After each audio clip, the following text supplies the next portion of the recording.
E aí galera, tudo bem com vocês? Aqui quem fala é o Amir e hoje vamos falar sobre a Revolução Francesa. Mas antes de começar, precisamos saber como era dividido a França naquele momento.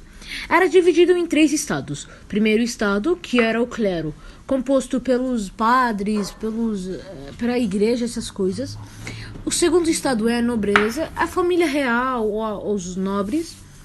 E o último, terceiro estado, a burguesia, trabalhadores urbanos e os camponeses, que eram mais de 90% de toda a população da França, que eles tinham que pagar os impostos, faziam tudo. A nobreza e clero não pagavam impostos.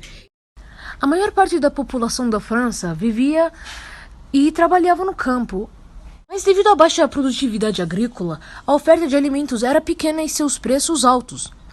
Como na década de 1780, as inundações e secas foram frequentes, os preços dos alimentos dispararam e a fome atingiu durante os mais pobres, gerando grande insatisfação social entre eles. Para quem não sabe, a burguesia era parte das pessoas que tinham dinheiro, eram pessoas importantes, que não nasceram no berço de ouro, que não são da família reais, mas eles tinham dinheiro, e até vezes mais dinheiro que algumas pessoas nobres. Também, a Revolução Francesa ocorreu quando o rei Luís XVI estava no comando da França. O governo de Luís XVI precisava cada vez de mais dinheiro para equilibrar suas contas, e ao mesmo tempo a fome e o desemprego aumentavam a insatisfação dos franceses com o antigo regime.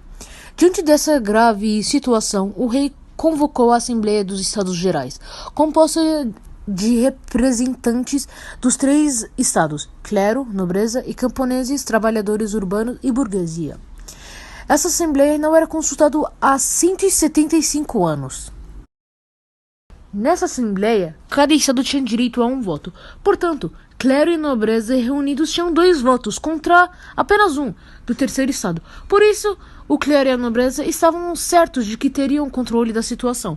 Mas não foi isso que aconteceu. Os membros do terceiro estado lançaram uma campanha em favor da votação por cabeça, isto é, por pessoa, e não por estado.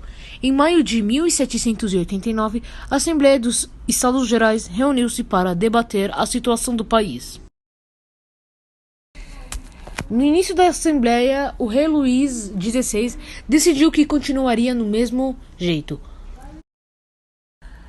No dia 14 de julho de 1789, assim que se espalhou a notícia de que o rei mandaria reprimir a Assembleia, populares da cidade de Paris saíram às ruas saqueando depósitos de arma e de alimentos. Com o apoio de soldados do exército, invadiram e tomaram a Bastilha, que é a prisão que estavam políticos e era um depósito de muitas armas. Com a chegada da notícia da queda de Bastilha ao interior, os camponeses passaram a invadir castelos e a pôr fogo nos registros de suas dívidas e nos documentos envolvendo cobrança de impostos. Pressionada pelo avanço da Revolução na cidade e no campo, em 4 de agosto de 1789, a Assembleia Nacional Constituinte aboliu a servidão, os dízimos e os privilégios do clero e da nobreza, pondo fim ao que restava do feudalismo na França. No dia 26 de agosto de 1789, a Assembleia aprovou a Declaração dos Direitos do Homem e do Cidadão, reconhecendo o direito de toda a liberdade, a segurança, a propriedade, a igualdade perante a lei e a resistir a qualquer tipo de opressão. Logo depois, um documento aprovado pela Assembleia confiscou os bens da Igreja. Os membros do alto clero reagiram ao documento fugindo da França, acompanhados de milhares de nobres, e levando consigo dinheiro e joias. No exterior, começaram a organizar um exército para impedir o avanço da Revolução Francesa. Logo após a vitória contra a monarquia, elegeu-se às presas uma convenção nacional, isto é, uma assembleia encarregada de elaborar uma nova constituição. Os membros da convenção foram eleitos pelo voto universal masculino, e não mais pelo voto baseado na renda do cidadão. a primeira atitude de convenção para abolir a monarquia e proclamar a república. O rei Luís XVI, acusado de traição à pátria, foi levado a julgamento. Os girondinos queriam deixá-lo. Os jacobinos desejavam sua condenação ou matá-lo. Após um mês de intensos debates, mais de 90% dos deputados da convenção, com base em provas, declararam Luís XVI culpado. No cofre do rei havia provas do acordo que ele fizera com os monarcas estrangeiros combinando a invasão da França em janeiro de 1793. O rei foi executado em praça pública sob uma chuva de aplausos dos populares.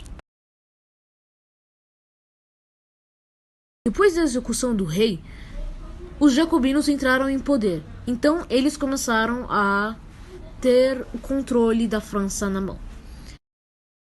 Para conter a crise social e financeira em que a França estava mergulhada, Robespierre e seus auxiliares distribuíram as terras dos nobres entre milhares de camponeses, aboliram a escravidão nas colônias francesas, tornaram o ensino primário obrigatório e gratuito e tabelaram os preços dos gêneros de primeira necessidade que vinham subindo diariamente.